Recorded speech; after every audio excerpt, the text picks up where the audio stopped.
Todo suporta ang mga mayor at mga gobernador sa pinalawak pang Local Government Support Fund o LGSF ngayong taon. Anila, sa pamamagitan nito ay mas mararamdaman pa ng taong bayan ang serbisyong deserve ng bawat isa. Si Floyd Brenz sa report. Pinuri ng Mayors for Good Governance ang mas malaking pondong inilaan ni Pangulong Ferdinand R. Marcos Jr. para sa Local Government Support Fund o LGSF ngayong taon.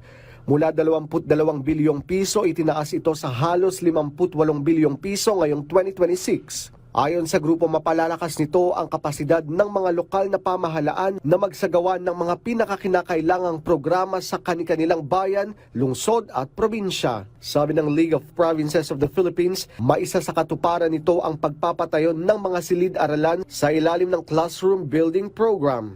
Mahalaga ito para maibsan ang siksikan sa mga paaralan at maitaas ang antas ng kalidad ng edukasyon. Tutugunan din ng LGSF ang mga proyektong pang-infrastruktura gaya ng renewable energy, malinis na tubig at mga farm-to-market road na makakatulong para matiyak ang supply ng pagkain.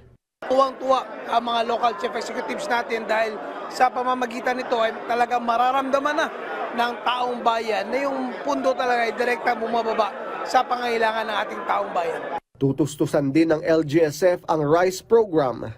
Target nitong mabigyan ng tig-60 kilong bigas ang higit 5 milyong mahihirap na Pilipino, habang tinutulungan ang mga magsasaka. Magmumula kasi sa mga local producer ang mga ipapamahagi na bigas. Ang hakbang na yan, approve kay Manila Mayor Isko Moreno. So we're very happy, we're very excited. I think for so long, yung aggressiveness ni President Bongbong Marcos to help local government units across the country, because this will not happen only in Metro Manila or highly urbanized city, even the municipality. I think will bear fruit later on. Floyd Brenz para sa Pambansang TV sa Bagong Pilipinas.